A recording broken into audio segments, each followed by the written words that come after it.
Indonesian President Joko Widodo has again resisted calls for a nationwide lockdown, saying that it is not suitable option for the country at this point. Sumatera Selatan makin memperketat pintu masuk dan keluar seiring meningkatnya wabah yang diakibatkan virus corona di sejumlah negara. Pemerintah daerah Sumsel bahkan mengeluarkan surat edaran untuk peningkatan pengawasan dan larangan mengantisipasi masuknya virus mematikan tersebut ke Sumsel. Instead, Mr. Widodo has declared a public health emergency, introducing new measures to ramp up physical distancing and provide assistance to low-income workers. Pengetatan pengawasan dilakukan pada pintu masuk lintas negara seperti bandara dan pelabuhan. Selain memantau status kesehatan orang yang pernah berpergian atau datang dari negara terjangkit dalam 14 hari sejak kedatangan. Untuk mencegah penularannya, sejumlah negara membuat kebijakan yang memang ada berbeda-beda. Bahkan sampai ada negara-negara yang harus melakukan kebijakan lockdown atau mengunci wilayahnya, baik ada yang total lockdown atau lockdown secara keseluruhan. Bismillah, alhamdulillah, wassalatu wassalamu ala rasulillah wa ala alihi wa ashabihi wa man ittaba'al huda. Qala al-muallif rahimahullah, wad-dinul islamiyyu aqidatun wa syari'atun fahuwa kamilun fi datihi. Awalan, ya'muru bi tauhidillahi ta'ala wa yanha 'anil syirki. Thaniyan, ya'muru bis sidqi wa yanha 'anil kadhibi. Thalithan, ya'muru bil 'adli wa yanha 'anil jawri. Wal 'adlu huwal musawatu bainal mutamathilati wat tafriqi bainal mukhtalifat. Walaysa al-'adlu musawatul mutlaqatu kama yantiqu bihi ba'dun nasi hina yaqul dinul islami dinul musawati wa yutlaqu fa innal musawata bainal mukhtalifati jawrun la ya'ti bihi al-islam wa la yuhmadu fa'iluhu. Rabi'an, ya'muru bil amanati wa yanha 'anil khiyanati. Khamisan, ya'muru bil wafa'i wa yanha 'anil ghadari. Sadisan, ya'muru bibirril walidaini wa yanha 'anil uquqi. Sabi'an, ya'muru bisilatil arhami wa humul aqaribu wa yanha 'anil qati'ati. Thaminan, ya'muru bihusnil jiwari wa yanha 'an sayyi'ihi. Wa umumul qawli anna al-islam ya'muru bikulli khuluqin fadilin wa yanha 'an kulli khuluqin safilin wa ya'muru bikulli 'amalin salihin wa yanha 'an kulli 'amalin sayyi'in.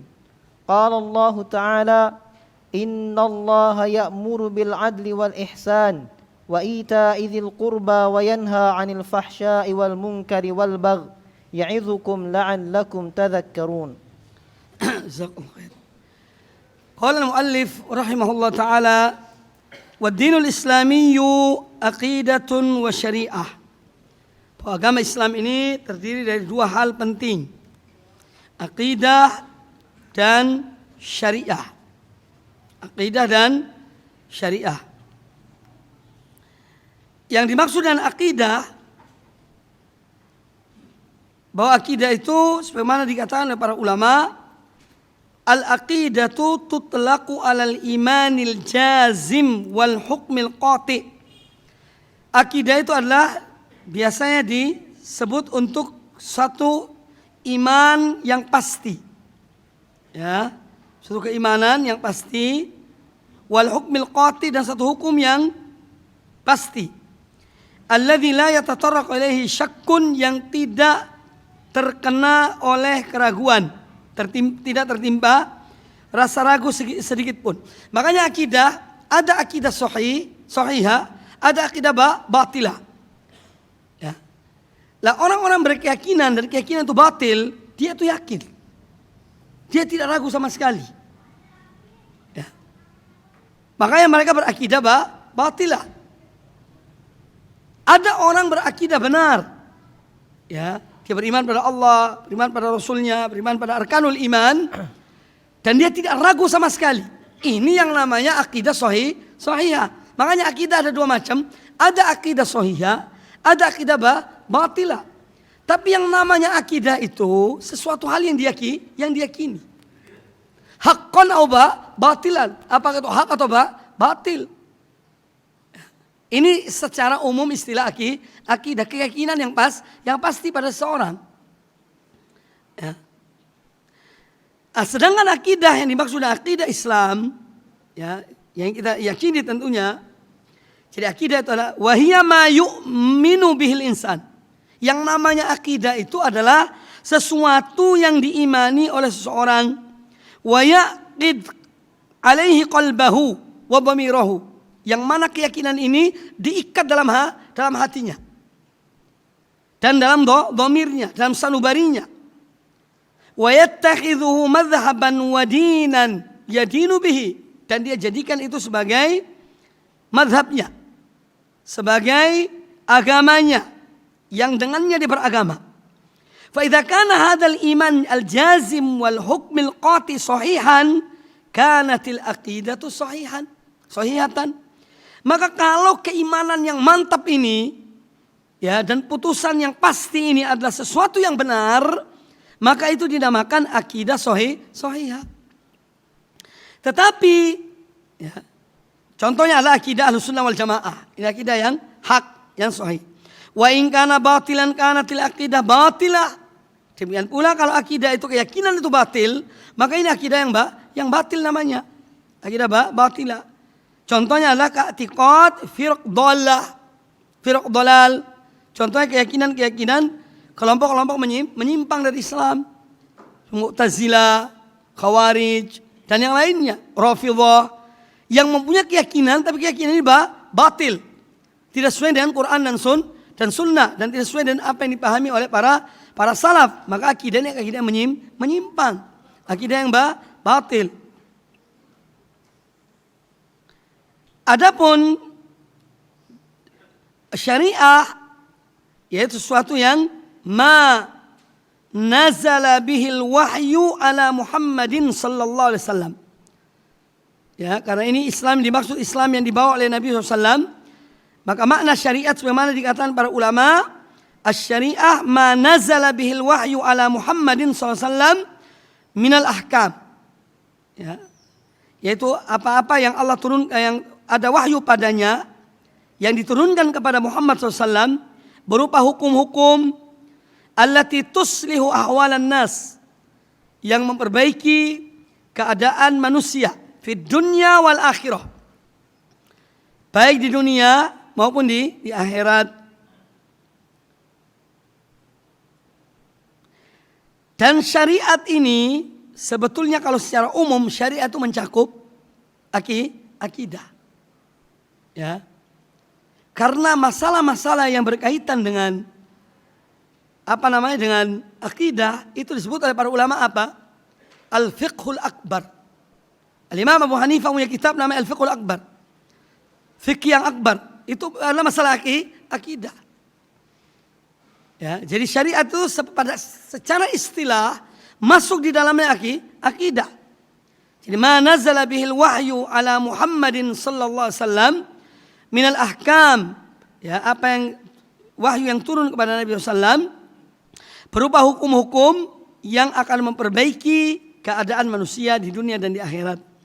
Sawa'an fi dzalikal ahkam al-aqdiyah awil ahkam al-amaliyah awil akhlaq. Sama saja.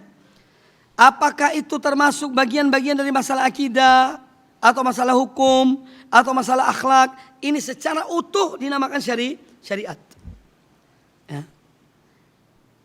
Dan kebanyakan dalam istilah ulama-ulama fikih, kalau dikatakan syariat itu kebanyakan masalah-masalah berkaitan dengan amaliyah dan ibadah seseorang dalam amal sehari-hari.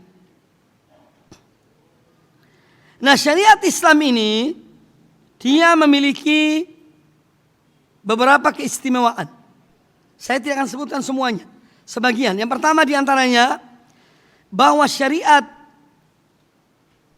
Islam ini adalah bersifat syariah ilahiyah rabbaniyah. Sumbernya dari Allah Subhanahu wa taala. Ya. Itu nama syariat. Islam dia memiliki keistimewaan. Pertama dia adalah dari Allah Subhanahu wa ta'ala. Allah yang menciptakan hamba-hambanya. Allah yang maha mengetahui tentang apa yang paling baik untuk mereka. Makanya Allah syariatkan syariat ini. Sumbernya dari Allah. Kemudian yang kedua, syariat ini adalah syariah maksumah, terpelihara. Allah yang menjaganya. Nah, ini ciri syariat Islam itu. Ya, dia bukan undang-undang manusia yang sewaktu-waktu berubah. Tapi dia ada syariat yang maksumah, dipelihara oleh Allah Subhanahu wa ta'ala. Kemudian yang ketiga, syariat Islam itu dia memiliki al-qudsiyah. Artinya kehormatan, dia mempunyai kesucian karena sumbernya dari Allah Subhanahu wa ta'ala. Ya. Dia memiliki al-qudsiyah. Qudsiyah itu suatu kehormatan. Makanya seorang ketika dia mengerjakannya, karena ini adalah perintah dari Allah. Ketika dia meninggalkannya, ada beban bahwa ini juga dia melanggar larangan Allah. Lain hal dengan undang-undang. Undang-undang kadang-kadang undang-undang dibuat oleh manusia. Seorang mengerjakannya, itu hanya sekedar peraturan. Kadang-kadang dia melanggar. Tidak ada beban dalam dirinya. Kecuali kalau ada dalam bentuk bayaran, denda, mikir dia. Ya. Jadi ada pun syariat, yaitu dia memiliki keistimewaan berupa apa? Al-Qudsiyah, kesucian. Karena sumbernya dari Allah Subhanahu wa ta'ala. Kemudian syariat Islam di antara keistimewaannya, dia bersifat alamiah. Untuk semua umat manusia. Dimanapun mereka berada. Kapanpun mereka berada. Ya. Yang nama syariat ini tidak berubah. Tetap dia adalah syariat Allah Subhanahu wa ta'ala. Kemudian yang ciri terakhir yang disebutkan pada kesempatan ini, bahwa ciri syariat ini dan keistimewaannya adalah hifdzu masalihil ibad di dunia wal akhirah. Dia memelihara, menjaga semua kemaslahatan hamba-hamba Allah ini. Baik untuk di dunia maupun di akhirat. Ya.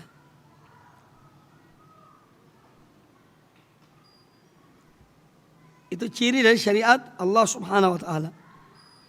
Makanya bagi orang yang beriman, ya, keyakinannya kepada syariat Allah Subhanahu wa ta'ala berbeda dengan orang yang tidak beriman, sekedar ikut-ikutan. Ya. Karena syariat ini memiliki keistimewaan. Ya.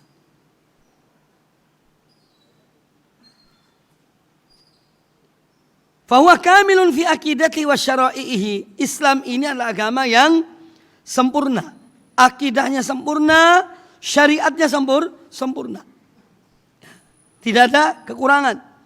Karena Allah yang menyempurnakannya. Ya, sempurna apa? Allah telah menyempurnakannya. Nah, di antara yang diperintahkan oleh Islam, ya'muru bitauhidillah ta'ala. Islam memerintahkan tauhid. Wa yanha 'anil syirik. Dan Islam melarang dari perbuatan syirik. Karena tauhid adalah sesuatu yang Allah menciptakan manusia, jin dan manusia untuk mentauhidkan Allah Azza wa Jalla. Ya, makanya setiap rasul yang diutus oleh Allah Azza wa Jalla, mereka memerintahkan pada tauhid. Ya. Allah Ta'ala berfirman, "Wa ma khalaqtul jinna wal insa illa liya'budun." Tidaklah aku ciptakan jin dan manusia melainkan untuk mereka beribadah kepada aku. Ya, maka setiap rasul membawa misi tauhid. Wa yanha 'anil syirik, dan melarang dari kesyirikan. Karena kesyirikan adalah dosa yang amat besar. Tidak ada dosa yang lebih besar daripada syirik pada Allah Azza wa Jalla. Oleh karena itu Allah tidak mengampuni orang yang mati dalam keadaan syirik, dalam keadaan musyrik. Allah mengampuni selain itu. Contoh tentang perintah ini disebutkan dalam surat An-Nisa ayat 36. Wa'budullaha wa la tusyriku bihi syai'an. Ini contoh ayat, banyak. Surat An-Nisa ayat 36. Wa'budullaha wa la tusyriku bihi syai'an. Kemudian wa ya'mur bis-sidqi wa yanha 'anil kadzib. Islam memerintahkan kepada kejujuran.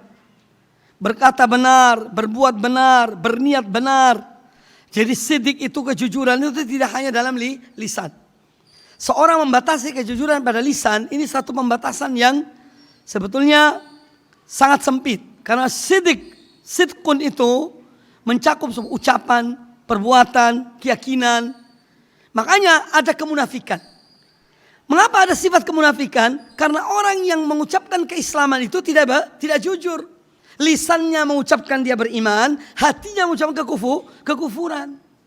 Ya. Antara lisan dan hati berbeda. Padahal as-sidq yang dimaksud diperintahkan Allah Ta'ala adalah sidqun fil lisan.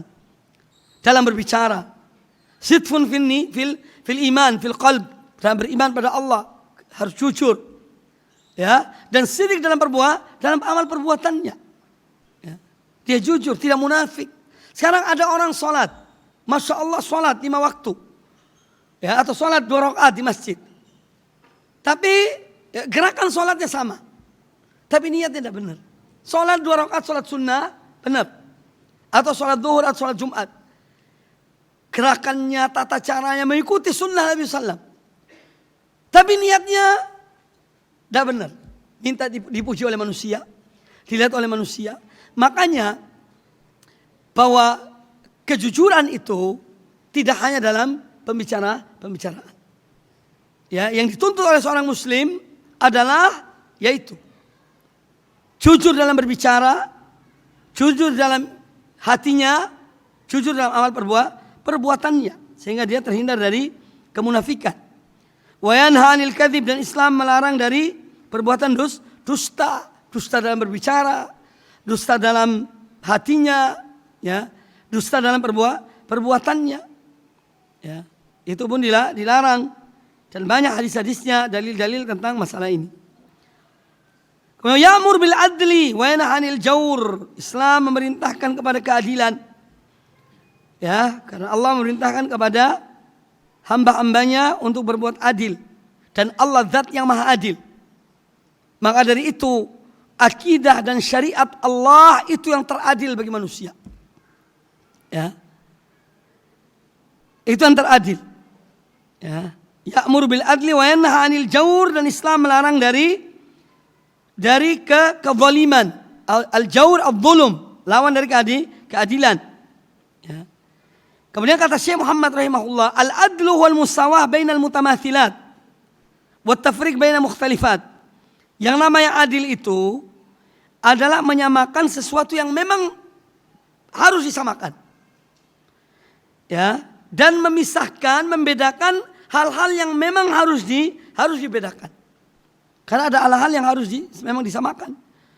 Walaisal adlu al-musawa al-mutlaqah, dan keadilan itu bukan menyamakan secara mutlak.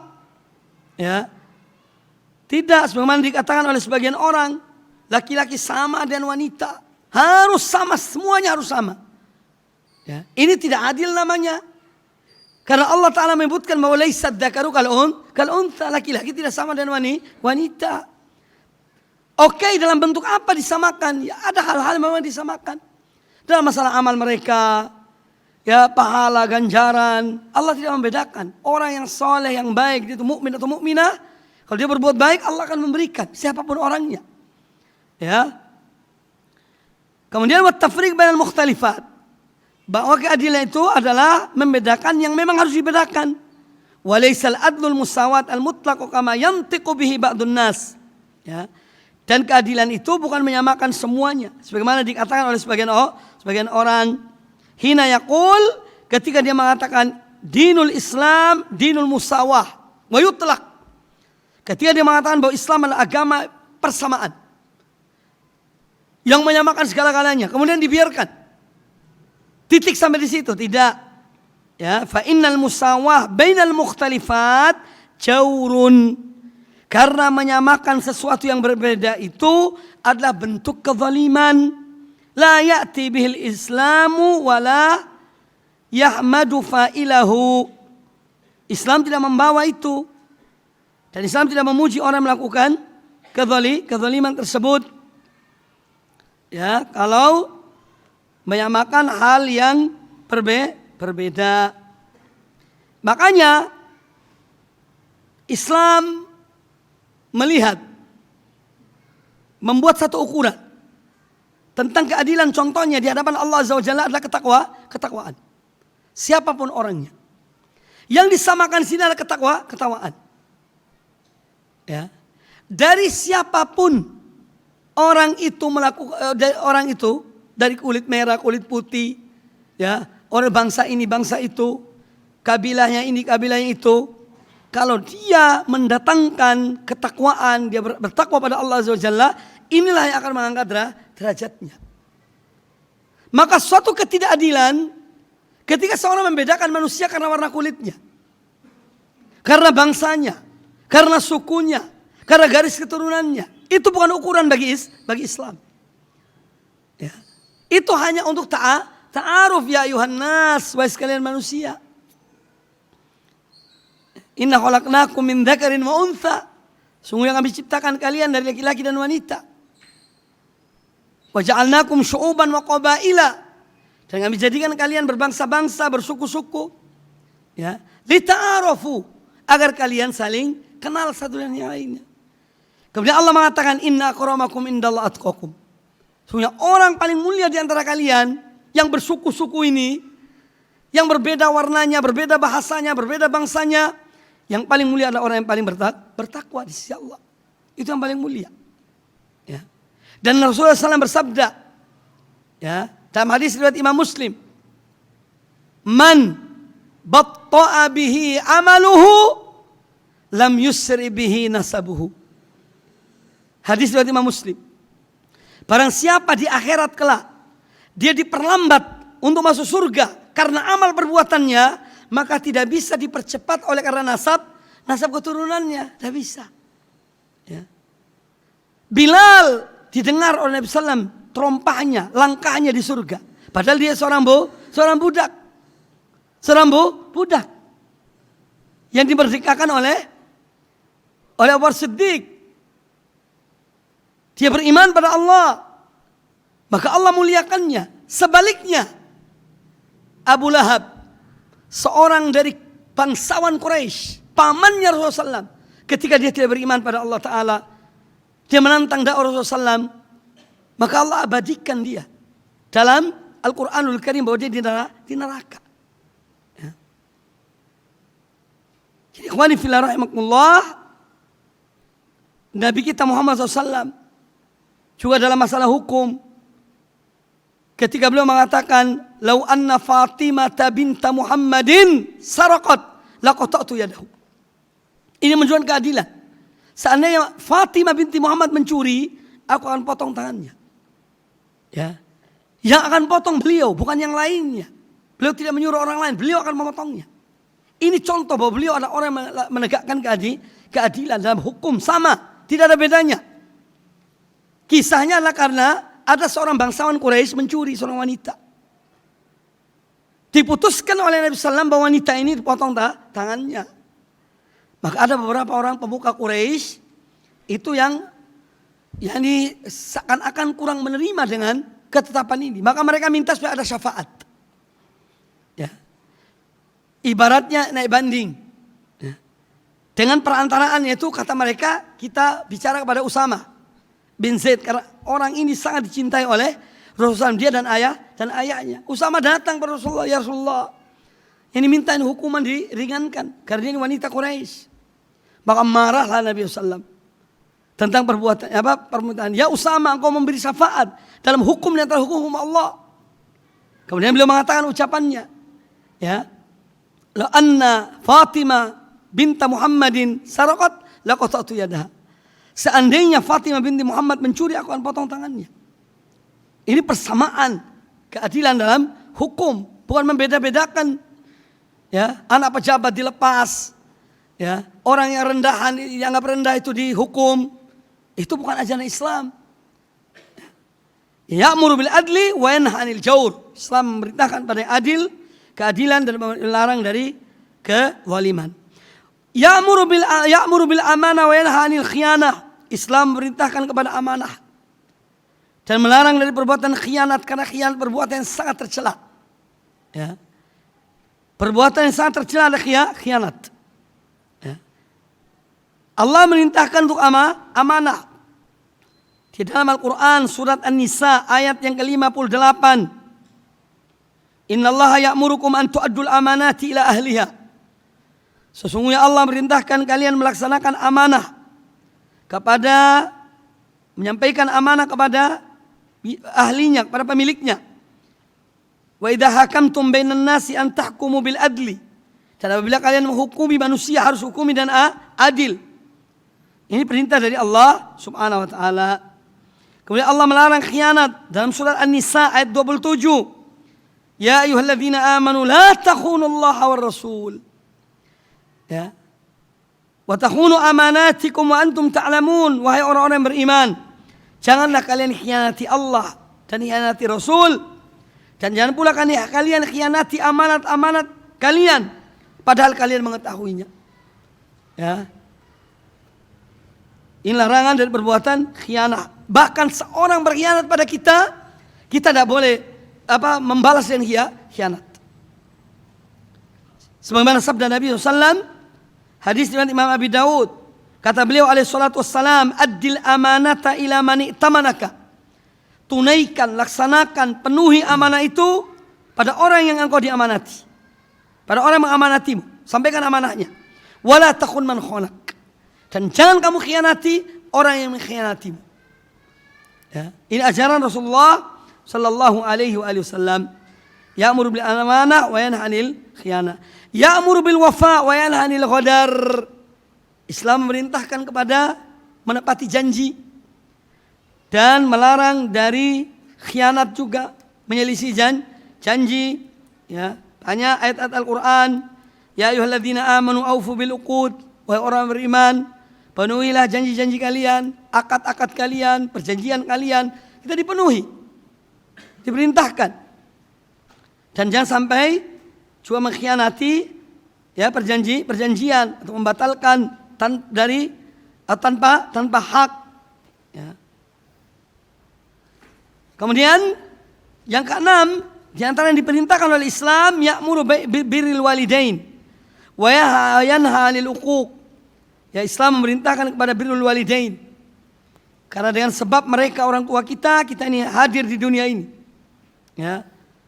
Allah Ta'ala berfirman setelah menyebut haknya, wa qadha rabbuka alla ta'budu illa iyyah wa bil walidaini ihsana. Ya, dan Tuhanmu, Rabbmu memerintahkan pada engkau. Mewasiatkan sini nanti memerintahkan. Wa qadha rabbuka alla ta'budu illa iyyah. Jangan sampai kalian menyembah kecuali kepada Allah. Wa bil walidaini ihsana. Dan berbuat baik kepada kedua orang tua. Jangan durhaka. Kalau kepada orang tua kita durhaka padahal dia paling berjasa pada kita, apalagi kepada yang lainnya. Ya. Maka dari itu birrul walidain adalah hak pertama. Jadi hak manusia sesudah hak Allah Ta'ala yang diperintahkan oleh Allah Subhanahu Wa Ta'ala. Itu memenuhi hak orang tua. Kalau orang tua kita memerintahkan pada kebatilan, kesyirikan, kita menolaknya dengan cara yang baik. Dengan cara yang baik. Ya. Dan ini adalah ajaran Al-Quranul Karim. Dalam surah Luqman, wa in jahadaka ala an tusyrika bima laysa laka bihi ilmun fala tuti'uhuma. Dan kalau kedua orang tuamu menyuruhmu untuk kamu berbuat syirik kepada aku dan sesuatu yang tidak kamu ketahui, maka jangan kamu taat pada keduanya. Wa sahibuhuma fid dunya ma'rufa. Tapi gaulilah mereka di dunia ini dengan baik. Allah ketika memerintahkan, ini antara hikmah Allah perintahkan berbuat baik pada orang tua yang mengajak pada kesyirikan, ini adalah dengan harapan dari berbuat baik itu orang tua mendapat hidayah. Tidak sekedar Allah memerintahkan ya agar kamu berbuat baik pada mereka, tapi di balik itu supaya mereka ini menjadi orang yang dan kebaikanmu kepada mereka, semoga mereka dapat hidayah, mendapat petunjuk ya, dan perbuatan baik. Makanya ikhwani fillah rahimakumullah, ya teman-teman yang dari dulunya belum mengenal dakwah tauhid, kemudian mereka mengenal dakwah sunnah, dakwah tauhid, kadang-kadang mendapat tantangan dari keluarganya, orang tuanya, atau familinya, pamannya, bibinya atau yang lainnya. Ya, ini adalah sunnatullah. Para anbiya pun demikian. Nabiullah Ibrahim mendapat tantangan dari ayahnya, tapi beliau dan kalimat-kalimat indah beliau dakwah pada orang tuanya. Ya, itu disebut dalam surat Maryam. Yang tidak mungkin dibahas di sini. Kalimat-kalimat beliau yang halus pada orang tuanya. Ya, Padahal orang tua pembuat patung, pembuat berhala. Nabiullah Nuh istrinya, ya. Nabiullah Lut tantangan dari istrinya, ya. Nabi kita Muhammad SAW dari pamannya. Ini tantangan, ya, harus dihadapi dengan cara yang baik, ya. Coba dakwah mereka, berakhlak yang mulia. Setelah kita mengenal dakwah ini, mudah-mudahan dengan demikian mereka akan bertanya, loh kok anak saya ini kok berubah? Dia ngaji di mana? Siapa gurunya? Kok lain akhlaknya? Bukan semakin jelek, keliru. Karena banyak keluhan-keluhan pada kami, Ustadz orang tua saya melarang aku ngaji. Ya karena belum ada perubahan dalam dirinya. Setelah mengenal dakwah ini, harus lebih baik akhlaknya pada kedua orang tua. Sehingga kalian membuat orang tua kalian penasaran, kenapa anak saya kok berubah? Menjadi yang terbaik. Masuk rumah salam, cari ibunya, cari ayahnya, salaman, ya. Cium mereka, misalnya keningnya. Loh aneh anak saya ini, dia bakal penasaran. Kok jadi lain anak saya? Jangan malah, waduh orang tua saya ini senang bid'ah, senang syirik, senang ini. Ya, terus menjauh. Ya. Wallah tidak ada yang bisa kita berikan pada orang tua kita untuk membalas mereka melebihi hidayah ini. Kalau Allah menjadikan orang tua kita atau keluarga kita mendapat hidayah dengan sebab kita, ini suatu hal yang luar biasa. Harus disyukuri. Tapi jangan sampai kita menjadi anak yang menyebabkan orang tua kita semakin jauh dari agama Allah. Jangan. Dan itu tetap usaha. Selama kita bisa berusaha sambil mendoakan mereka, ya, mudah-mudahan mereka diberi hidayah, taufik oleh Allah Ta'ala. Lakukanlah semaksimal mungkin. Ar-Rasul alaihissalam kepada paman beliau sampai akhir hidupnya, yaitu Abu Talib. Wahai pamanku ya ammi, qul la ilaha illallah kalimatan uhajja biha laka indallah. Katakanlah la ilaha illallah, satu kalimat yang aku jadikan hujjah di hadapan Allah untukmu sampai akhir hidupnya. Nah kita baru nasihati orang tua kita, nyampaikan sedikit putus asa. Ya, tidak. Seorang betul-betul ingin orang tuanya dapat hidayah harus sampai akhir hidupnya. Itulah dakwah. Dan penuh kesabaran, penuh ketaatan, dan baik, lemah lembut. Ya, sambil doa mohon pada Allah Subhanahu wa taala. Ya'mur bibirril walidain wa yanha 'anil uquq. Dan Islam melarang dari perbuatan uququl walidain, durhaka pada kedua orang tua. Ya. Seorang ketika dia mungkin berbuat sesuatu pada orang tuanya, kalau dia belum punya anak, dia mungkin tidak merasa apa-apa. Tapi nanti kalau punya anak, insyaAllah anaknya berbuat demikian, baru dia rasa betapa sakitnya. Ya. Betapa sakitnya. Maka dari itu orang yang kepada orang tuanya, berbuat baik pada orang tuanya, berbakti, insya Allah dia mendapatkan anak yang juga berbakti padanya. Ya. Tapi seorang yang dia durhaka pada orang tuanya, ya semoga tidak. Tapi insya Allah dia akan dapat juga yang seperti itu. Al jaza'u min jinsil amal. Balasan bagi sesuatu itu jenis amal yang sama.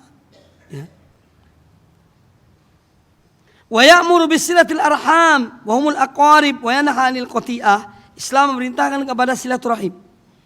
Ya, yang dimaksud dengan silaturahim itu harus dipahami ya. Silaturahim itu yang ada hubungan rahimnya. Kerabat yang ada hubungan rahim dan kita. Ayah kita, ibu kita jelas yang paling dekat rahimnya pada kita. Karena mereka yang ibu yang melahirkan kita. Ya. Kemudian paman, bibi, misanan, anak paman, anak bibi. Ini kerabat. Ya. Harus kita jaga hubungan dengan mereka. Silaturahim dan kerabat. Dan Islam melarang dari qati'ah, dari memutus silaturahim. Karena ini adalah termasuk hal yang diharamkan. Allah melaknat orang yang memutus silaturahim. Ini disebutkan diantaranya dalam Al-Quranul Karim surat Muhammad ayat ke-22-23. Ya. Allah Ta'ala berfirman, فَهَلْ عَسَيْتُمْ إِنْ تَوَلَّيْتُمْ أَنْ تُفْسِدُوا فِي الْأَرْضِ wa tuqatti'u arhamakum ulaika alladzina la'anahumullahu fa asammahum wa a'ma absarahum. Ya, surat Muhammad ayat yang ke-22-23. Maka apakah kiranya jika kamu berkuasa, kamu akan membuat kerusakan di muka bumi ini dan memutus hubungan kekeluargaan? Mereka itulah orang-orang yang dilaknat Allah, ya, dan ditulikannya telinga mereka dan dibutakannya penglihatan mereka. Ini akibat salah satunya dari memutus silaturahim.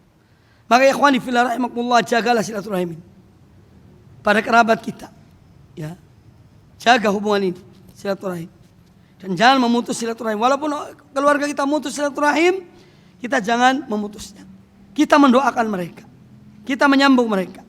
Wa ya'muru bi husnil jiwar wa yanha an sayyi'ihi, dan Islam melarang dari memerintahkan kepada berbuat baik pada tetangga. Tetangga itu ada 3 macam. Ada tetangga mendapat 1 hak, ada tetangga mendapat 2 hak, ada tetangga mendapat 3 hak. Tetangga yang mendapat 3 hak. Pertama, ya, tetangga mendapat 3 hak, yaitu mereka tetangga, kemudian dia muslim, dan dia memiliki hubungan kerabat. Maka dia memiliki 3 hak, tetangga kita ini. Dia tetangga kita, dia adalah kerabat kita, hubungan kekerabatan, dan dia seorang muslim. Ini 3 hak dia harus dapat. Hak sebagai muslim, hak sebagai kerabat, hak sebagai tetangga. Yang kedua, tetangga yang memiliki 2 hak, yaitu tetangga yang dia itu seorang muslim dan dia tetangga kita. Dia tidak ada hubungan kekerabatan dengan kita. Makanya mendapat dua hak. Sebagai seorang muslim dan sebagai seorang tetangga. Yang ketiga, tetangga yang mendapat 1 hak. Tetangga mendapat satu hak. Yaitu dia tetangga kita, walaupun dia bukan muslim, tapi dia tetangga. Maka dia tetap mendapat hak sebagai tetangga. Ini yang disebutkan di antara Syekh Muhammad bin Shalih Al-Utsaimin rahimahullah dalam kitabnya Al-Huquq. Ya, Al-Huquq. Beliau menjelaskan tentang tetangga. Jadi tiga tingkatan. Masing-masing dengan haknya. Wa ya'muru bil 'adli wa yanha 'an sayyi'ihi. Dan kita dilarang dari berbuat jelek pada tetangga. Ya, karena tetangga adalah orang yang dekat dengan kita. Dalam arti tetangga, kalau ada apa-apa, kita bukan panggil keluarga. Pertama kali tetangga dekat. Ya, maka harus jaga hubungan dengan tetangga. Banyak hadis Nabi SAW tentang masalah ini. Ya, bisa kita kembali padanya di antara hadis-hadis Nabi SAW. Hadis yang diriwayatkan oleh Imam Al-Bukhari dan Imam Muslim.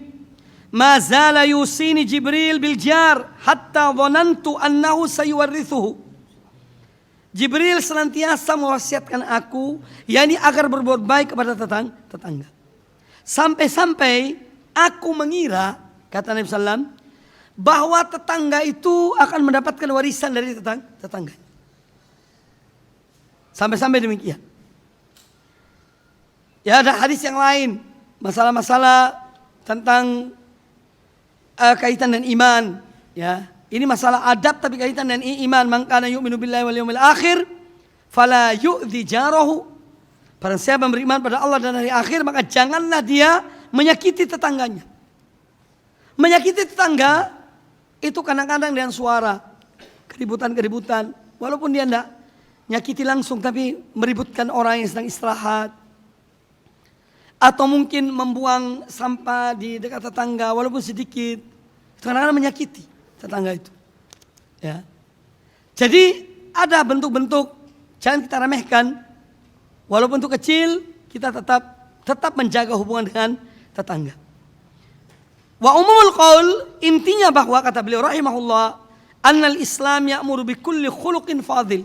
Intinya bahwa Islam memerintahkan kepada setiap akhlak yang mulia. Itu adalah perintah Islam. Wa yanha an kulli khuluqin safil, dan Islam melarang dari setiap akhlak yang rendah. Ya. Akhlak yang rendah. Wa ya'muru bi kulli amalin saleh, dan Islam memerintahkan setiap amal soleh. diperintahkan oleh Islam. Wa yanha an kulli amalin sayyi, dan Islam melarang dari setiap amal keburukan. Cukuplah dalil firman Allah Azza wa Jalla selain apa yang dibawa oleh Syekh di sini, yaitu surat An-Nahl ayat 90, innallaha ya'muru bil adli wal ihsan, sesungguhnya Allah perintahkan pada perbuatan keadilan dan kepada perbuatan baik, wa itaidil qurba wa yanha 'anil fahsya'i wal munkar wal bagh, dan Allah memerintahkan berbuat baik pada tetangga, kepada kaum kerabat, dan Allah mencegah dari perbuatan keji, mungkar dan melampaui batas. Ya'idzukum la'allakum tadhakkarun, ini adalah peringatan dari Allah untuk kamu sekalian agar kalian mengambil pelajaran. Nah, ayat yang lain tentang bahwa Islam memerintahkan setiap kebaikan dan mencegah dari semua yang jelek, itu firman Allah Azza wa Jalla, "Faman ya'mal mithqala dzarratin khairan yarah." Barang siapa yang dia mengerjakan satu amal kebaikan, walaupun itu hanya 1 titik debu, maka dia akan melihatnya. Dzarrah itu sebagian ulama mengartikan atom. Sebagian ulama mengartikan dzarrah itu, kalau ada sinar matahari masuk rumah kita, ada debu yang berterbangan, 1 biji itu dzarrah namanya. 1 biji itu 1 titik debu itu namanya dzarrah. Maka barang siapa melakukan satu amal kebaikan, walaupun 1 titik debu, dia akan melihatnya. Wa man ya'mal mithqala dzarratin syarran yarahu, dan barang siapa yang dia melihat atau mengerjakan satu amal keburukan walaupun hanya 1 titik debu, maka dia akan melihatnya. Ya. Dia akan melihatnya. Ini dalil yang sangat mencakup setiap amal. Makanya seorang ketika beramal, ingat, saya kadang-kadang pada anak-anak saya, ketika menyuruh fulan, kok aku terus yang disuruh fulan, karena memang dia yang ada. Maka ini ayat saya bacakan, faman ya'mal mithqala dzarratin khairan, langsung na'am sami'na wa ata'na. Kadang-kadang mereka diingatkan begitu.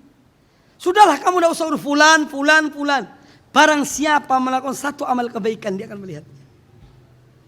Ini akan mendorong untuk berbuat. Berbuat kebaikan. Demikian sebaliknya.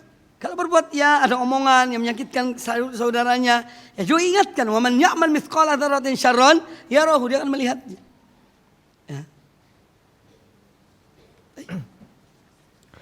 Qala rahimahullah, arkanul islami ususuhu allati yanbani 'alaiha wa hiya 5 madhkuratun fima rawahu ibnu Umar radhiyallahu anhuma عن النبي صلى الله عليه وسلم أنه قال بني الإسلام على 5 على أن يوحد الله وفي رواية على 5 شهادة أن لا إله إلا الله وأن محمدا عبده ورسوله وإقام الصلاة وإيتاء الزكاة وصيام رمضان والحج. فقال رجل الحج وصيام رمضان؟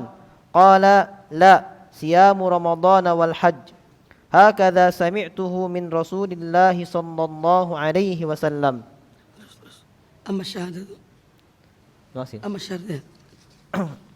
أما شهادة أولا أما شهادة أن لا إله إلا الله وأن محمدا عبده ورسوله فهي الاعتقاد الجازم المعبر عنه باللسان بهذه الشهادة كأنه بجزمه في ذلك مشاهد له، وإنما جعلت هذه الشهادة ركنا واحدا مع تعدد المشهود به، إما لأن الرسول صلى الله عليه وسلم مبلغ عن الله تعالى، فالشهادة له صلى الله عليه وسلم بالعبودية والرسالة من تمام شهادة أن لا إله إلا الله، وإما لأن هاتين الشهادتين أساس صحة الأعمال وقبولها، إذ لا صحة لعمل ولا قبول إلا بالإخلاص لله تعالى والمتابعة لرسوله صلى الله عليه وسلم.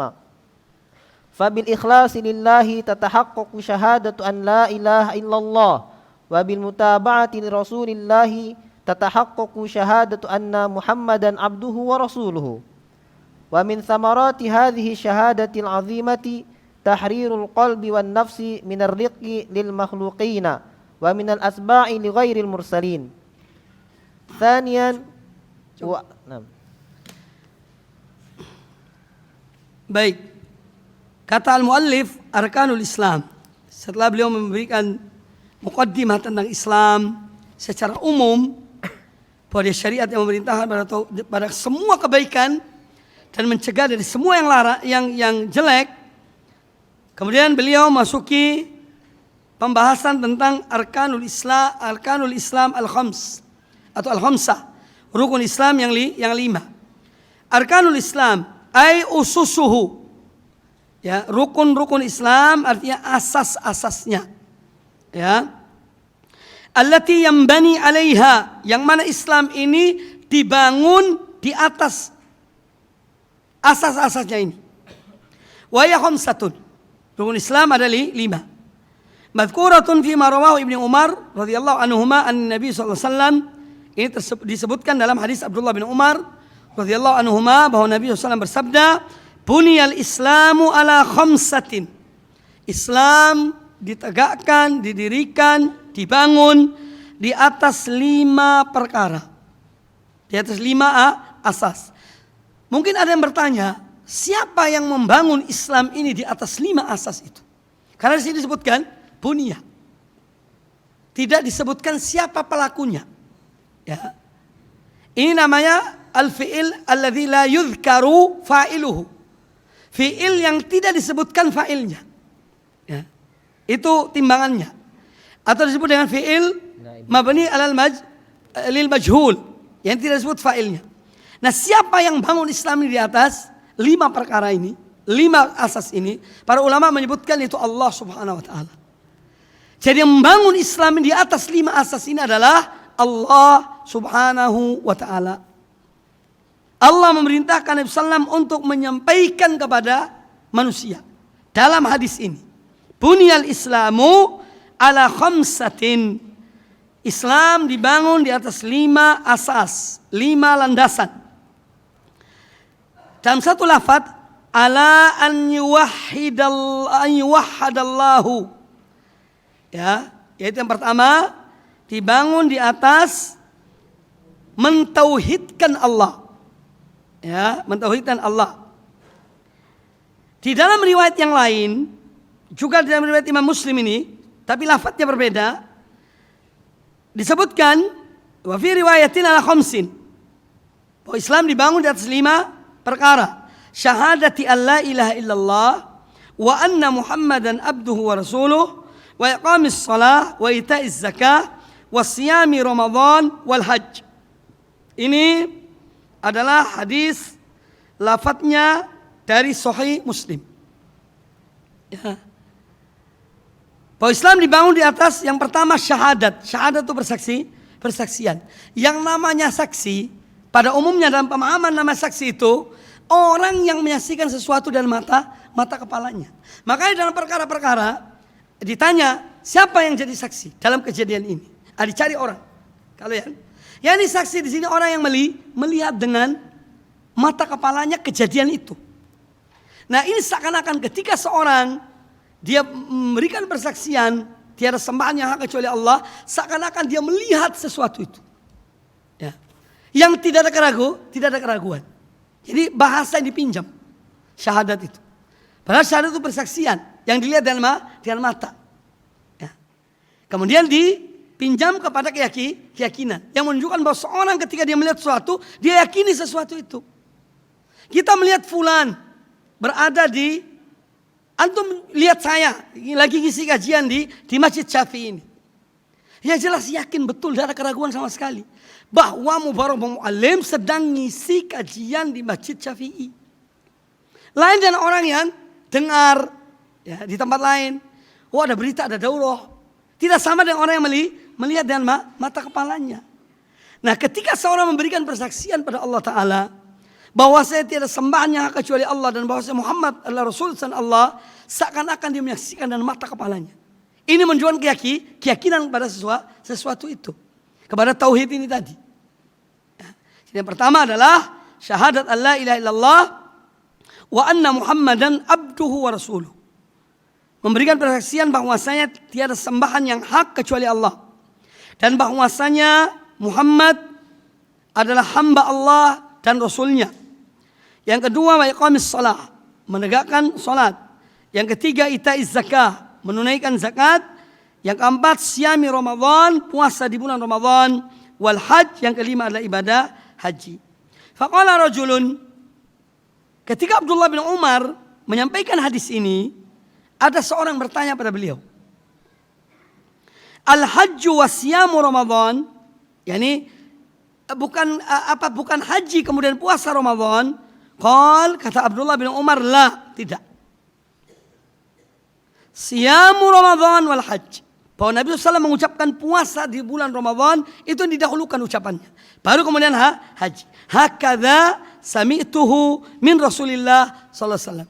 Begitulah atau itulah yang aku dengar langsung dari Rasulullah SAW. Nah, ini menunjukkan bahwa para sahabat radhiyallahu anhum dalam menyampaikan hadis Nabi SAW, ya, kalau mereka mendengar betul-betul dengan pendengaran mereka dan mereka menyebutkan itu yang mereka dengar.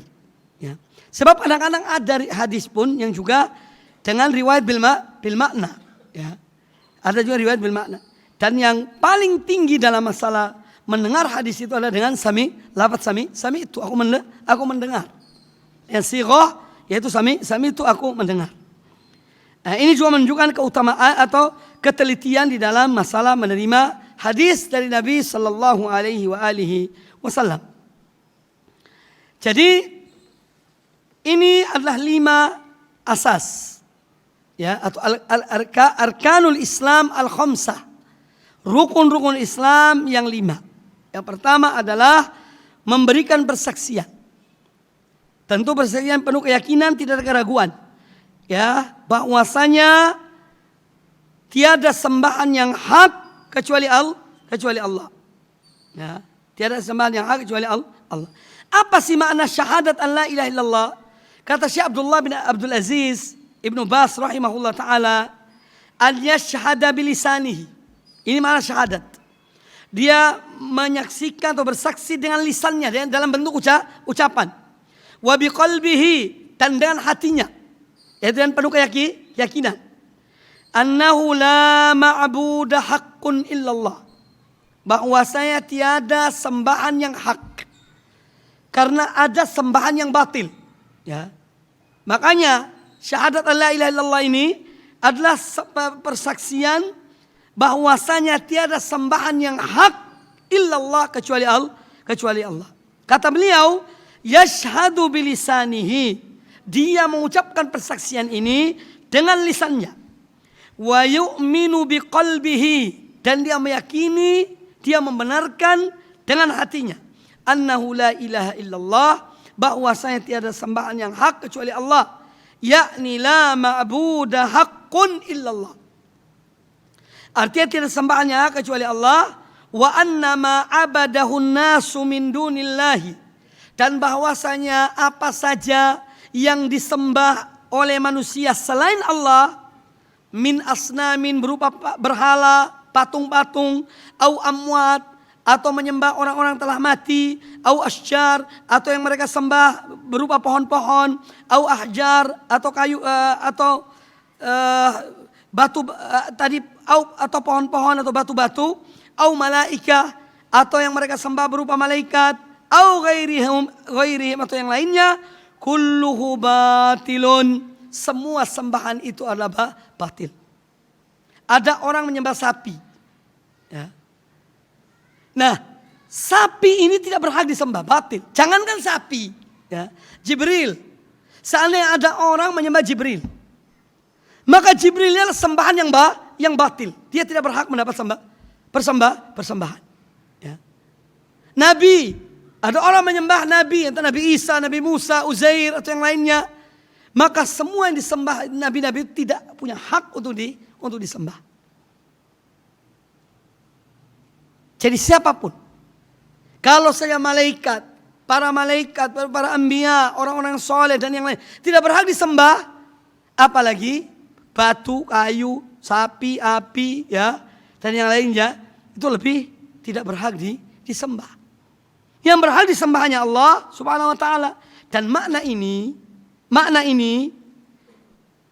la ilaha illallah, artinya tiada sembahan yang hak kecuali Allah, ini terambil dari firman Allah Azza wa Jalla, surat Al-Hajj ayat ke-62. Surah Al-Hajj ayat ke-62 Allah Ta'ala berfirman, "Dzalika bi anna Allaha huwal haqqu wa anna ma yad'una min dunihi huwal batil." Dzalika, yang demikian itu, bahwasanya Allah dialah yang hak. Dia yang hak disembah, diibadahi. Wa anna ma yad'una min dunihi wal batil, dan bahwasanya apa yang disembah, yang diseru selain Allah itu adalah batil. Jadi makna ini bukan tidak berdasar. Karena banyak di antara kita atau sebagian orang yang menerjemahkan la ilaha illallah, tidak ada Tuhan selain Allah. Ini keliru penerjemahan itu. Ya. Keliru.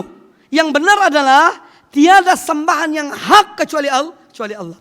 Semua yang disembah selain Allah itu batil. Karena memang dalam kenyataan kehidupan ini ada yang disembah selain Allah. Tapi apa mereka berhak atau tidak? Jawabannya tidak berhak. Yang berhak hanya Allah. Dan ini makna fa'lam annahu la ilaha illallah. Ketahuilah bahwa saya tidak sembahan yang hak kecuali Allah. Ya. Allah menyuruh kita untuk berilmu tentang masalah ini. Ya. Jadi ini makna syahadat bahwa saya tidak sembahan yang hak kecuali Allah. Kemudian wa anna Muhammadan abduhu wa rasuluh, ini artinya antashhada an ilmin wa yaqin. Kata beliau rahimahullah, yaitu kamu memberikan persaksian dengan berdasarkan ilmu dan keyakinan, wasidqin, dan dengan penuh kejujuran, anna Muhammad ibn Abdullah bin Abdul Muttalib huwa Rasulullah haqqun. Bahwasanya Muhammad bin Abdullah bin Abdul Muttalib adalah hamba Allah dan Rasulnya hak. Ila jami'i thaqalain, yang Allah mengutus beliau kepada thaqalain, yaitu al-ins wal jin, kepada manusia dan jin. Ya, kepada manusia dan jin.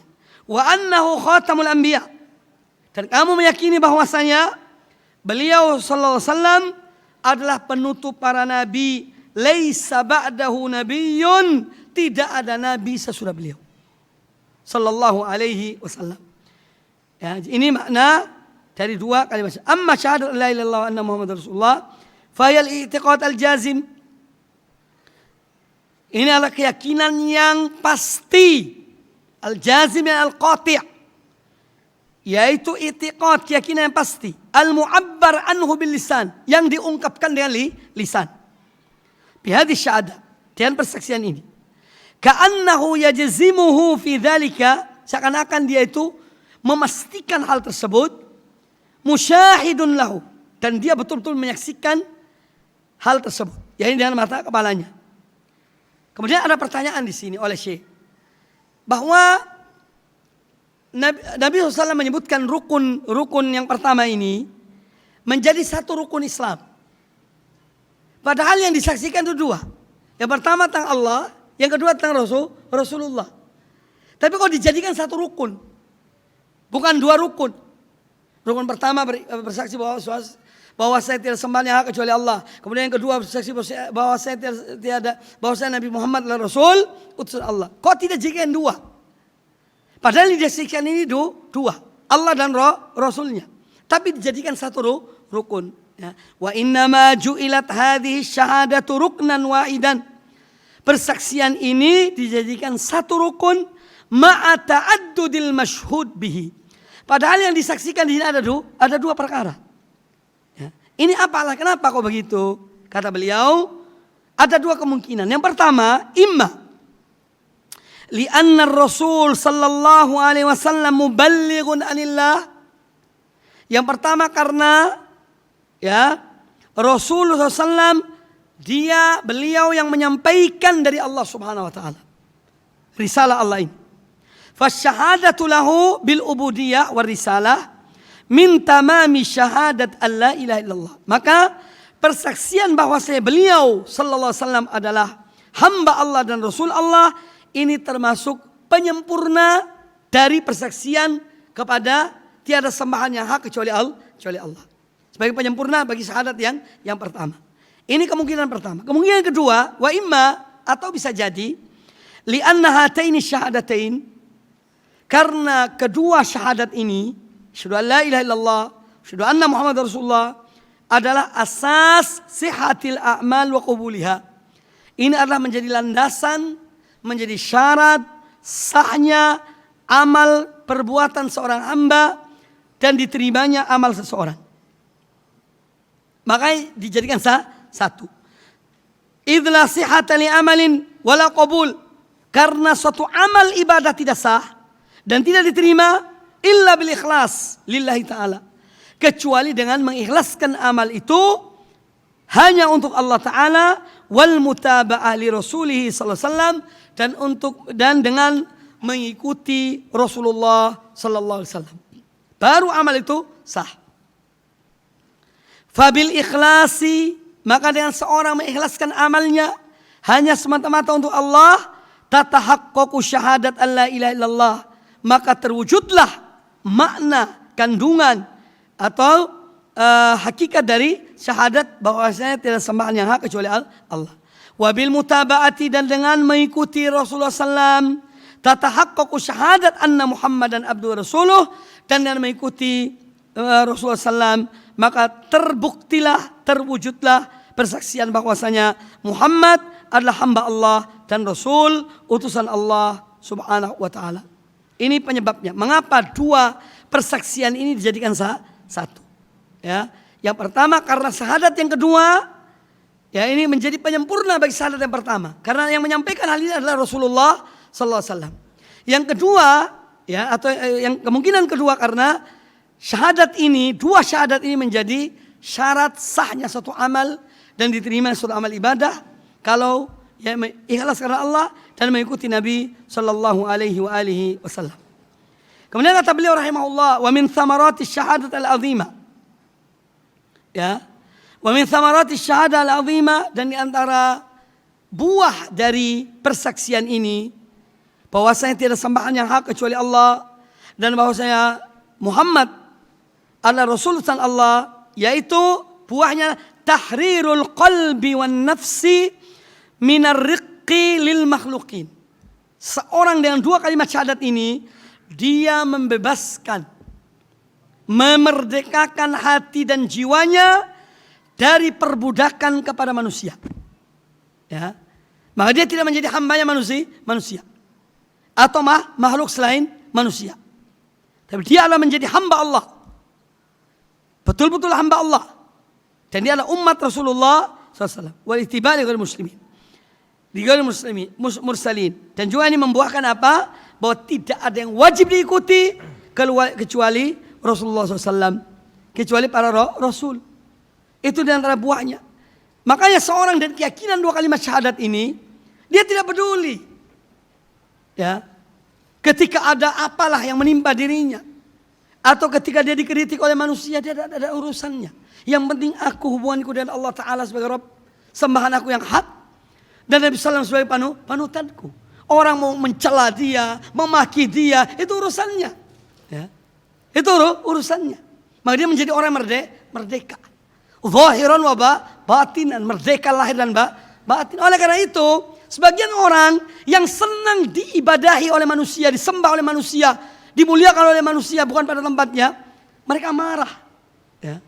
Dia dakwah ini banyak orang kok tidak hormat lagi pada kita. Dulu kita dihormati, jalan tunduk-tunduk, ya, ibarat ruku. Sekarang setelah mengetahui tauhid, wah, jalannya menjadi tegak. Dulu tangan kita dicium, sekarang tidak dicium. Makanya marah. Semua itu kepentingan dunia. Nah, ini salah satu hikmah dari tauhid, dari dua kalimat syahadat ini, membuahkan manusia-manusia yang hanya beribadah pada Allah Ta'ala dan mengikuti Rasulullah sallallahu alaihi wasallam. Qala rahimahullah, thaniyan wa amma iqamis salati fahuwa ta'abbudu lillahi ta'ala bifi'liha ala wajhil istiqamati wat tamami fi awqatiha wa hayatiha. Wa min thamaratihi insyirahu sadri wa qurratul aini wan nahyu anil fahsya'i wal munkar.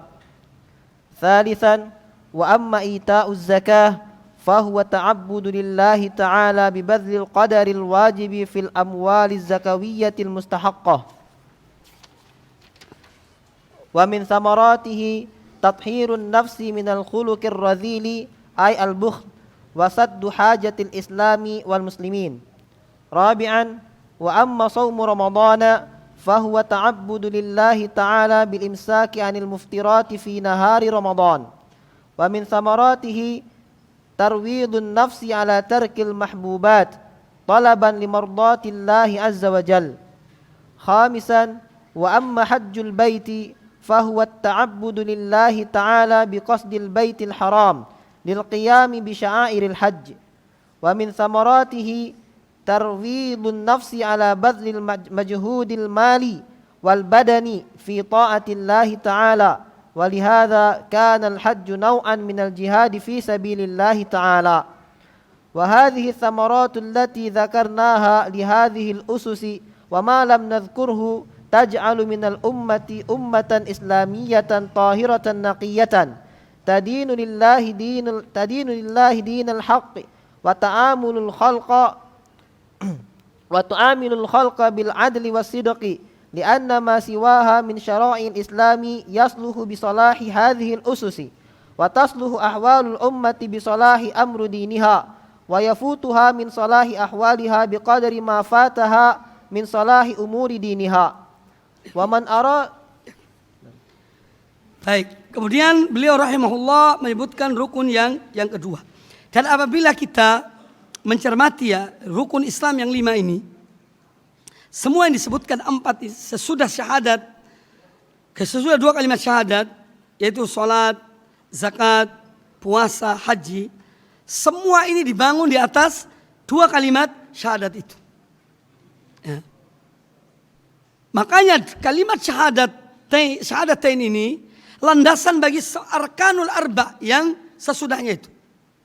Oleh karena itu dia menjadi rukun yang pertama. Salat dia harus sesuai dengan, harus ikhlas karena Allah Ta'ala, harus sesuai dengan contoh yang diberikan oleh Nabi SAW. Sallu kama ra'aitumuni usalli. Ya. Zakat pun begitu, harus ikhlas karena Allah, bukan untuk menunjukkan kekayaannya, juga sesuai dengan ketentuan-ketentuan yang diatur oleh Nabi SAW, oleh Rasulullah SAW. Puasa pun demikian, haji pun demikian. Wa amma iqamatus shalah fa huwa ta'abbud lillahi ta'ala. Adapun dimaksud iqamatus shalah, menegakkan salat, ini adalah at-ta'abbud lillahi ta'ala. Yaitu seorang menghambakan dirinya kepada Allah Ta'ala bi fi'liha, dengan melaksanakan perbuatan salat ini ala wajil istiqamah wat tamam, dengan secara istiqamah dan sempurna fi awqatiha wa hayatiha, dalam waktu-waktunya dan tata caranya. Ya, ini adalah perintah atau rukun Islam yang kedua. Allah Ta'ala memerintahkan kepada kita untuk apa? Menjaga salat yang 5 ini. Di dalam surah Al-Baqarah ayat 238 Allah Ta'ala berfirman, hafidhu ala salawati was salatil wusta wa qumu lillahi qanitin. Peliharalah kalian, jagalah kalian akan salat-salat ini dan salat yang di tengah. Para ulama menyebutkan yang dimaksud salat yang wusta adalah salat asar. Wa qumu lillahi qanitin, dan beribadahlah kepada Allah dengan penuh kehusyuan. Kata Imam Al-Baghawi rahimahullah tentang ayat ini, hafidhu ala salawat wadhibu wadawimu ala salawatil maktubat, yakni laksanakanlah ya secara benar-benar terus menerus salat yang 5 yang diwajibkan ini, limi mawaqitiha, sesuai dengan waktu-waktunya. Makanya tidak boleh seorang melakukan salat bukan pada waktunya. Salat ini ada yang di siang hari, ada yang di malam hari. Tidak sah seorang melakukan salat yang di siang hari dilakukan di malam hari. Sebaliknya salat yang di malam hari tidak sah dilakukan di siang hari. Makanya Allah Azza wa Jalla berfirman, wa aqimus salata inna salata kanat alal mu'minina kitaban mauquta. Ini disebutkan dalam surah An-Nisa ayat 103. tegakkanlah salat. Sesungguhnya salat itu wajib bagi orang-orang beriman pada waktu-waktu yang sudah ditentukan. Pada waktu-waktu yang sudah ditentukan. Ya, jadi perintah kepada Allah kepada kita untuk mengerjakan salat 5 waktu yang sesuai dengan ketentuan Allah dan Rasulnya. Ada waktu-waktunya, ada kaifiyahnya. Ya, ini semua sudah ditetapkan oleh Allah dan Rasulnya. Nah, di antara buah daripada salat, ya, wa min thamarati, rukun yang kedua ini, insyirahus sadr, lapangnya dada seorang. Orang yang sholat tidak sama dengan orang yang tidak sholat. Ya, orang yang sholat tidak sama dengan orang yang sholat. Karena apa? Orang yang sholat itu selalu berhubungan dengan Allah Azza wa Jalla, akan lapang dadanya. Ya, lapang dadanya. Kemudian insyirah wa qurratul ain. Salat ini akan menjadi sesuatu yang sangat nyaman baginya dalam kehidupannya. Makanya kata Nabi alaihi salatu wassalam dalam hadis Anas bin Malik radhiyallahu an, kata beliau sallallahu alaihi wasallam, hubbiba ilayya minad dunya, ya, Allah memberikan kecintaan padaku dalam diriku dari bagian dunia ini, an-nisa, yaitu wanita atau istri beliau, watib, minyak wangi, ya, dan minyak wangi. Wa ju'ilat qurratu aini fis shalah. Dan Allah atau dijadikan sebagai penyejuk pandanganku, penenang hatiku adalah salat. Makanya Nabi SAW terkadang beliau, ya, ini menyuruh Bilal untuk apa?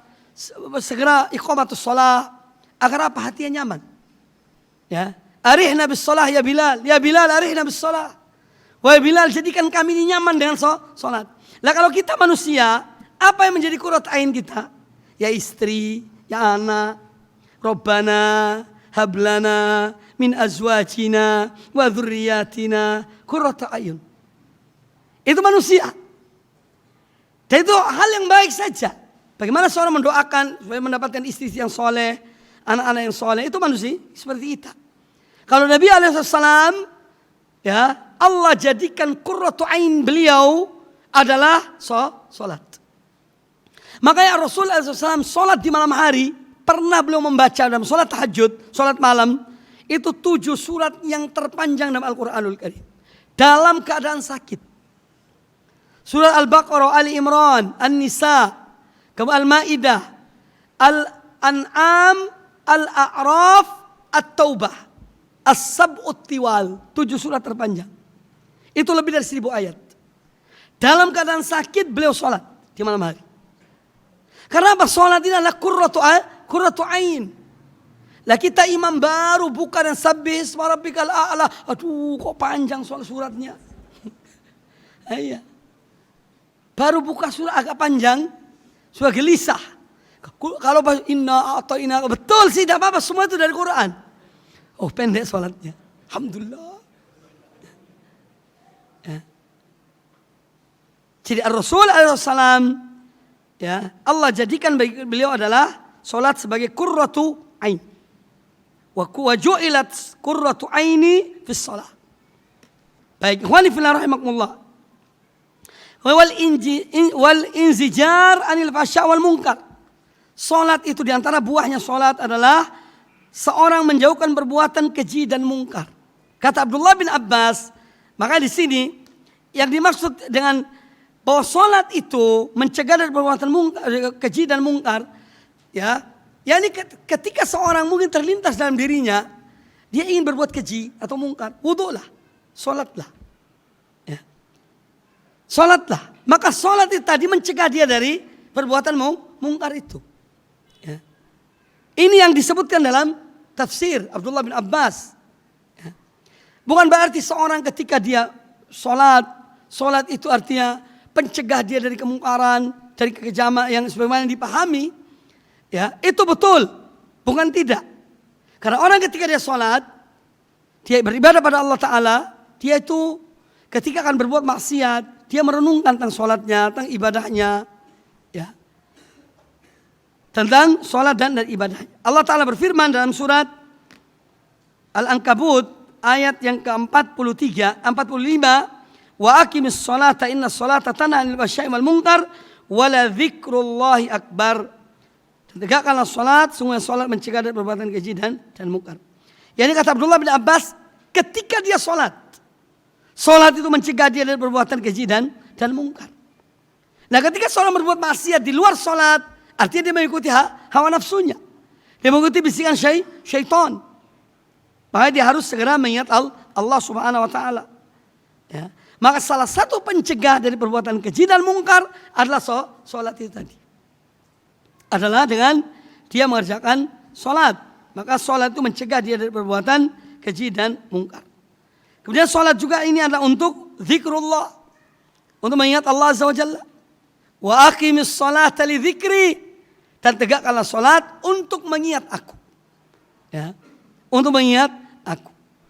Jadi di antara bentuk dari mengingat Allah Ta'ala selain zikrun bil lisan adalah dengan mengerjakan salat. Aqimis salata li dzikri. Karena Allah sebutkan di sini wala dzikrullahi akbar. Maka salat adalah penuh dengan azkar dan zikir-zikir dari pertama sampai terakhir. Ya, penuh dengan zikrullah.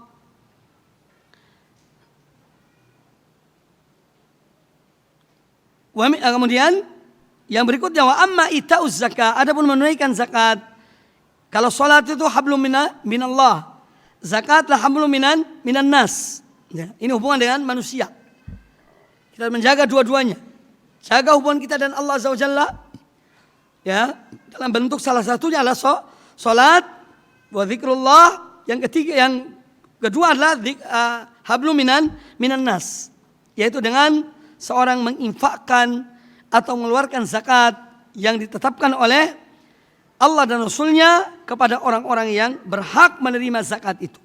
Wa amma ita'u zakah fa wa ta'abbud lillah bi badlil qadril wajib fil amwaliz zakawiyah al mustahiqqah. Ya. Bahwa yang dimaksud dengan zakat ini adalah salah satu bentuk penghambaan diri seorang hamba kepada Allah Ta'ala dengan dia menginfakkan, mengeluarkan ketentuan yang telah diwajibkan. Ketentuan yang wajib dari harta-harta yang memang sudah ditentukan. Karena tidak semua harta itu ada zakatnya. Ya. Tapi ada harta-harta tertentu yang memang diwajibkan mengeluarkan zakat. Itulah yang ini maksud dengan az-zakah. Ini ada ketentuannya disebutkan dalam surat, di antara surat Awwar Siddiq kepada Anas bin Malik tentang ketentuan zakat. Ya. Yang itu ketentuannya dari Rasulullah Sallallahu Alaihi Wasallam. Ya. Nah, Awwar Siddiq menulis surat kepada Anas bin Malik, laksanakan ini, yaitu ketentuan-ketentuan zakat tersebut. Maka semua itu dari Allah dan Rasulnya Sallallahu Alaihi Wasallam. Adapun di antara hikmah lain dari zakat atau hikmah dari zakat, ya, yaitu tathhirun nafsi minal khuluq ar-radhil, membersihkan jiwa dari perangai yang buruk, yaitu al-bukhul, pelit, kikir, tamak. Ya. Kemudian wasaddu hajat al-Islam wal muslimin, dan di antara fungsi zakat adalah untuk menutup wasadd hajat, yakni untuk menutupi kebutuhan Islam dan kaum muslimin. Ini tentang zakat. Jadi zakat ini banyak manfaatnya. Karena zakat ada dua macam, ya. Ada zakat sedekah itu ada dua macam. Ada sedekah yang wajib, itu sama dengan zakat. Ada sedekah yang tatawwu, yang tidak bersifat wajib. Ini sedekah-sedekah yang bersifat sukarela. Ya. Bersifat sukarela. Makanya sedekah yang bersifat sukarela ini tidak ada ketentuannya. Seorang mempunyai ya apa yang dimilikinya, walaupun tidak sampai nisab, dia sedekahkan. Tapi kalau zakat itu sesuatu yang wajib, ya, kalau sudah sampai nisab, maka seorang wajib untuk mengerjakannya, mengeluarkannya. Kata Allah Ta'ala berfirman dalam surah At-Taubah ayat 103. Khudh min amwalihim shadaqatan tutahhiruhum wa tuzakkihim. Ambillah dari harta-harta mereka berupa sedekah, itu zakat, yang dengan zakat itu tutahhiruhum, satu yang membersihkan jiwa mereka, wa tuzakkihim, dan akan mensucikan mereka dengan zakat tersebut. Kemudian ada satu hal juga yang perlu diingat dan diketahui. Seorang kalau mempunyai penyakit itu namanya penyakit bakhil, bukhul, pelit. Bagaimana mengobati penyakit bukhul ini? Caranya dan melawan. Ya. Bukan dan mengikuti. Ketika ada bisikan, sudahlah, tidak usah kasih orang itu. Berikan. Ya. Jangan malah, iya betul, tidak usah dikasih. Ya. Tapi dilawan. Walaupun sedikit, keluarkan. Nanti kalau sudah terbiasa, akan hilang bakhil itu. Tapi kalau seorang dia sudah punya bakat pelit, ya, diikuti pelit itu, ya akan menjadi tabiat baginya. Ya, jadi salah satu cara menghilangkan pelit itu, ketika ada bisikan dalam diri kita, supaya kita jangan sedekah, jangan ini karena sifat pelit itu, maka dilawan sifat itu. Ya.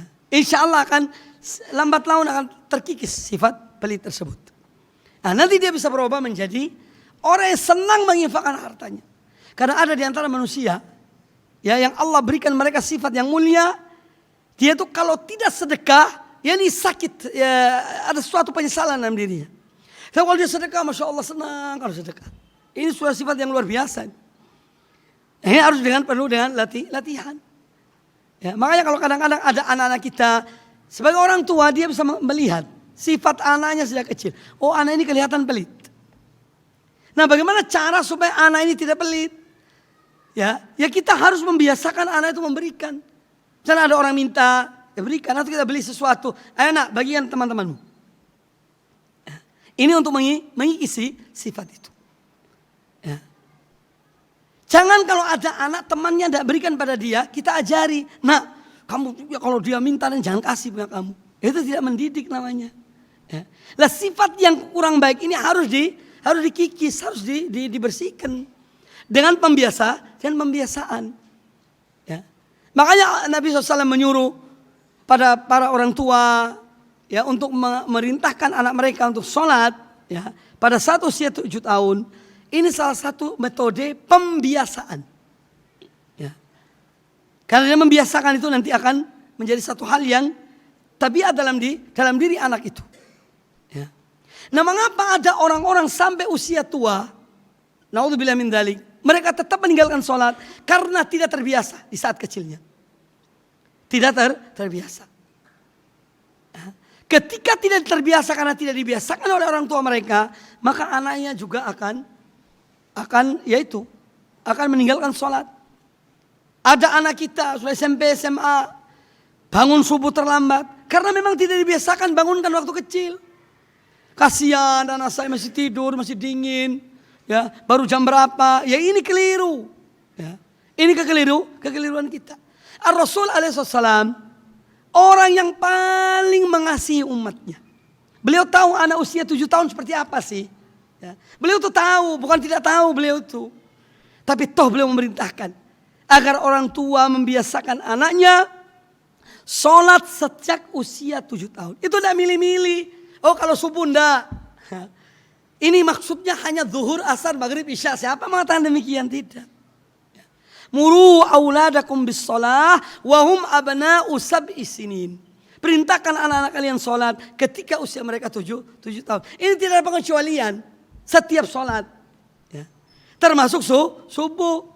Dan ketika itu di Madinah ada musim dingin yang kalau kita ibarat masuk di freezer. Ya. Dinginnya. Sampai ke tulang. Itu dinginnya. Hadis ini dikeluarkan oleh Nabi SAW di zaman itu. Di tempat yang gelap. Di tempat yang dingin. Beliau tidak mau mengecualikan. Nanti kalau musim dingin tidak usahlah. Ya, biar anak-anakmu sholat di rumah. Tidak. Ya. Oleh karena itu perintah ini untuk pembiasaan. Ya. Tetapi dalam hal ini kita tidak boleh memukul anak itu. Jangan. Kalau sudah usia 10 tahun, baru anak itu diperintahkan kita untuk memukul dan pukulan yang mendidik jika dia meninggalkan sholat. Maka dari itu ikhwani fillah, kaum muslimin muslimat rahimakumullah, jangan gampangkan masalah sholat. Jangan gampangkan, biasakan anak-anak kita sejak kecil untuk kita memerintahkan mereka sholat. Wa amma shaum Ramadan fahuwa ta'abbud lillahi ta'ala bil imsak anil mufattirat atau anil muftirat boleh mufattirat, boleh muftirat. Nahar Ramadan. Jadi adapun puasa Ramadan yaitu bentuk penghambaan diri seorang hamba kepada Allah Ta'ala dengan dia menahan dirinya dari semua pembatal-pembatal puasa di siang hari bulan Ramadan. Nah, di sini berarti pembatal puasa mencakup dua. Ada pembatal puasa yang bersifat hissiyah, bisa dilihat dirasa, yaitu makan dan minum dan mengumpuli istri siang hari bulan Ramadan. Dan ada pembatal-pembatal pahala puasa itu. Ini yang tidak bisa dilihat. Namanya mufattirat al-ma'nawiyah. Ya ghibah, ngerasani orang, memfitnah, berbohong, ya, bersaksi palsu. Ini semua yang akan menggugurkan atau menghapus pahala ibadah puasa kita. Walaupun puasa lahirnya tidak batal. Karena dia tidak makan sesuatu. Ya. Tetapi mengurangi pahala ibadah puasa tersebut. Jadi mufattiratus syam, pembatal-pembatal puasa itu ada dua. Ada bersifat hissiyah yang bisa dilihat, dirasa, yaitu makan, minum, kumpuli istri siang hari bulan Ramadan. Yang kedua adalah mufattirat, pembatal-pembatal puasa secara maknawiyah. Ini yang bersifat tidak kelihatan. Tapi menggugurkan pahala puasa seseorang. Yaitu tadi itu. Perbuatan maksiat, ghibah, ya, perbuatan dosa. Ini membatalkan puasa itu. Wa min thamarati, di antara buah dari ibadah puasa, tarwidun nafsi an tarkil mahbubat. Membiasakan diri, melatih diri untuk meninggalkan, ya, hal-hal yang dicintai. Ya. Makan, minum, ngumpuli istri, ini hal-hal yang disukai oleh manusia. Nah, seorang berusaha untuk menahan dirinya pada waktu tertentu. Mulai terbitnya fajar sampai terbenamnya matahari. Ya, bisa menahan dirinya. Itu latihan. Talaban limardhatillah, semuanya hanya untuk mendapatkan ridha Allah Subhanahu wa taala. Ya, dan banyak sebetulnya hikmah-hikmah berpuasa itu banyak. Seorang juga bisa merasakan lapar. Bagaimana saudaranya yang dalam keadaan kelaparan, dia merasakan lapar itu. Sehingga mendorong dia untuk memberi, untuk berbagi, untuk berihsan kepada hamba-hamba Allah Subhanahu wa taala. Wa amma hajjul bait fa huwa ta'abbud lillahi ta'ala. Adapun melakukan ibadah haji yaitu seorang berta'abbud, menghambakan dirinya kepada Allah taala dengan biqasdil baitil haram, dan mendatangi al-baitul haram itu Ka'bah dan Masjidil Haram, ya, lil qiyam bi sya'airil haji, untuk melaksanakan syiar-syiar haji, ya. Jadi ini untuk beribadah pada Allah taala dengan melaksanakan ibadah haji, ya. Wa min thamaratihi, di antara buah dari ibadah haji itu, tarwidun nafsi ala badil majhud al-mali wal badani. Ibadah haji ini ibadah yang bersifat harta dan fisik. Kalau sholat, ibadah qalb dan jasad. Itu sholat. Hati itu niat, ikhlas karena Allah dalam sholatnya, dan juga ibadah fisik, ya, itu sholat. Zakat ibadah berkaitan dengan hati dan harta, karena setiap ibadah ada kaitan dengan hati. Itu niat karena Allah. Semua ibadah tidak terlepas dari hatinya. Kalau zakat yaitu ibadah harta. Puasa ibadah fisik juga, menahan diri dari makan dan minum dan semua pembatal puasa. Sedangkan ibadah haji ini adalah ibadah berkaitan dengan fisik dan harta dan fisik. Ya. Di dalam ketaatan pada Allah Ta'ala. Dan ujian-ujian dalam ibadah haji itu banyak. Karena kita bertemu dengan manusia yang dari berbagai macam suku dan bangsa. Dan wataknya masing-masing. Dan maunya sendiri-sendiri. Kadang-kadang membuat orang itu emosi. Nah, di sini perlu sabar. Harus menahan diri. Kemudian kita butuh fisik yang kuat. Berjalan ke masyair. Tempat-tempat melakukan ibadah haji itu. Ya, Mina, Arafah, Muzdalifah. Kemudian ke Mekah, ke Mina lagi dan seterusnya. Maka ini memerlukan fisik yang kuat. dan juga memerlukan harta dalam ketaatan kepada Allah Ta'ala. Walihada kana al-hajju naw'an minal jihad fisabilillah. Oleh karena itu haji adalah salah satu jenis, salah satu macam dari jihad di jalan Allah Subhanahu wa taala. Pernah Aisyah Ummul Mukminin bertanya, "Ya Rasulullah, apakah wanita itu memiliki wajib berperang? Hal lin nisa'i qital?" Apakah wanita boleh berperang? Kata beliau tidak. Kata Rasulullah tidak. Jihadnya mereka adalah al-hajj wal umrah. Jihadnya wanita itu adalah ibadah haji dan umrah. Itu jihadnya. Jadi bukan berperang. Maka dari situ kata Syekh, nau minal jihad. Ibadah haji ini salah satu jenis dari ibadah yang berkaitan dengan jihad fisabilillah. Ya. Wa hadhihi thamarat allati dzakaraha li hadhihi al-usus wa ma lam nadhkurha taj'al min ummah islamiyah naqiyah. Nah, buah dari ibadah-ibadah yang disebut atau rukun-rukun yang 5 ini, rukun Islam yang disebut oleh Syekh ataupun yang belum disebutkan, menjadikan umat ini adalah umat Islam yang suci, bersih zahirnya batinnya, yang mereka beragama dengan agama Allah yang hak dan berta'amu'amalah dengan manusia dan hamba-hamba Allah dengan jujur dan dengan adil. Ya, ini ajaran Islam. Semua syahadat yang 5 ini adalah penghapus rukun yang 5 ini adalah penghapus dosa. Mulai dari 2 kalimat syahadat, salat, zakat, puasa, haji, semua ini amalan dilakukan oleh seorang hamba dan ikhlas karena Allah Ta'ala. Ini adalah merupakan penghapus dosa bagi seorang hamba. Maka seandainya ada seorang hamba, dia yang melakukan ibadah 5 rukun Islam ini, dia tidak mengerjakan sholat sunnah, dia tidak mengerjakan puasa sunnah, tidak mengerjakan ibadah sedekah yang sunnah, tapi dia mengerjakan 5 ini saja dengan betul-betul dan menjauhi larangan Allah, maka ini sudah cukup jaminan baginya untuk masuk surga Allah dan mendapatkan ridho Allah Subhanahu wa taala.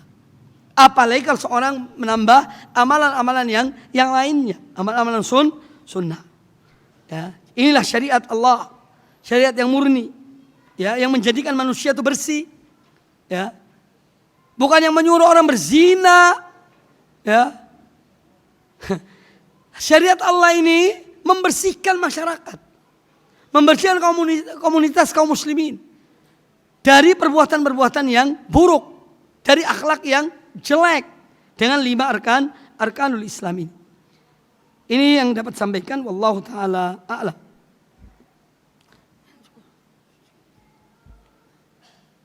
Tinggal sedikit ya.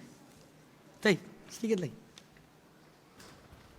Qala rahimahullah, wa man arada istibanata dzalik falyaqra qawlahu ta'ala walau anna ahlal qura amanu wattaqau lafatahna 'alaihim barakatin minas sama'i wal ard walakin kadzdzabu fa'akhadnahum bima kanu yaksibun afa amina ahlul qura ay ya'tiyahum ba'suna bayatan wa hum naimun awa amina ahlul qura ay ya'tiyahum ba'suna duhaw wa hum yal'abun afa aminu makrallah fala ya'manu makrallahi illa alqaumul khasirun waliyanzur fi tarihi man sabaq fa inna tarikha ibratun li ulil albab wa basiratun liman lam yahul duna qalbihi hijabun wallahul musta'an. Nah, ketika beliau rahimahullah menyebutkan tentang syariat Allah Subhanahu wa taala ini, yaitu syariat Islam dan rukun-rukunnya yang 5, apabila umat ini mengerjakannya dengan sebaik-baiknya, maka menjadi umat yang tahirah, umat yang bersih, yang suci, yang beragama Allah dan agama yang hak, dan akan terwujud kebaikan bagi manusia, terutama bagi mereka kaum muslimin, ya, akan memperbaiki keadaan mereka dari kerusakan-kerusakan. Nah, dasar dari apa yang beliau sebutkan ini diantaranya adalah firman Allah Azza wa Jalla tentang orang-orang beriman dan bertakwa pada Allah Ta'ala, yang disebutkan dalam surat Al-A'raf ayat ke-96 sampai ayat yang ke-99. Atau 98 ya. Walau anna ahlal qura amanu wattaqau, seandainya penduduk negeri-negeri itu mereka beriman dan bertakwa, yakni kepada Allah, la fatahna alaihim barakatin minas sama'i wal ard, niscaya kami benar-benar akan membukakan bagi mereka pintu-pintu keberkatan dari langit dan bumi. Walakin kadzabu, ya, akan tetapi mereka mendustakan. Fa akhadnahum bima kanu yaksibun, maka kami pun mengadab mereka karena perbuatan mereka. Afa amina ahlul qura an ya'tiyahum ba'suna bayatan wa hum naimun? Apakah penduduk negeri-negeri itu mereka merasa aman jika sekiranya datang pada mereka adab kami di waktu malam sedang mereka dalam keadaan tidur? Yani takutlah kalian jika kalian menyimpang dari ajaran Allah dan Rasulnya, akan datang adab di malam hari ketika dalam keadaan tidur. Awa amina ahlul qura an ya'tiyahum ba'suna duhan? Apakah mereka merasa aman? Yani penduduk-penduduk negeri itu dari adab Allah. Jika azab Allah itu datang pada mereka, azab kami datang pada mereka di waktu duha. Wahum yal'abun, ketika mereka dalam keadaan bermain-main. Afa aminu makrallah? Apakah mereka merasa aman dari makar Allah? Fala ya'manu makrallah illa al-qaumul khasirun. Maka tidaklah merasa aman dari makar Allah kecuali orang-orang yang merugi. Wal yanzur fi tarikh man sabaq, dan hendaklah kita melihat sejarah orang-orang terdahulu. Fa inna tarikh, ya, fi tarikh ibrah, karena sungguhnya dalam sejarah itu terdapat ibrah, pelajaran li ulil albab, bagi orang-orang yang mempunyai akal pikiran yang sehat. Wa basiratan, dan orang-orang yang punya ilmu, mempunyai mata hati.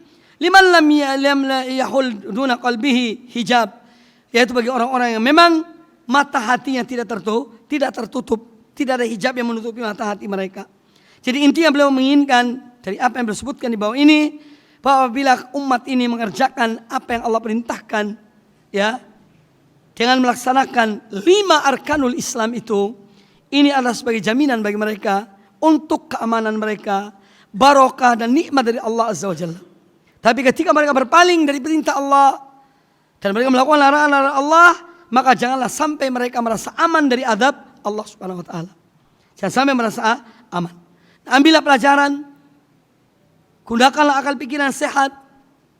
Supaya apa? Supaya kita ini kembali kepada tuntunan Allah dan Rasulnya, dan melaksanakan perintah-perintah Allah dan menjauhi larangan Allah yang Allah telah mengutus nabinya dan rasulnya yang terakhir, Nabi kita Muhammad sallallahu alaihi wasallam.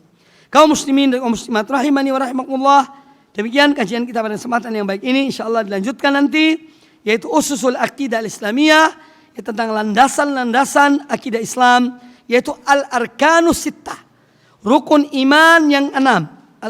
Arkanul iman as-sittah, rukun-rukun iman yang 6 akan dibahas pada pertemuan akan datang dengan seizin Allah. Aku qouli hadza wallahu taala a'lam. Kurang lebih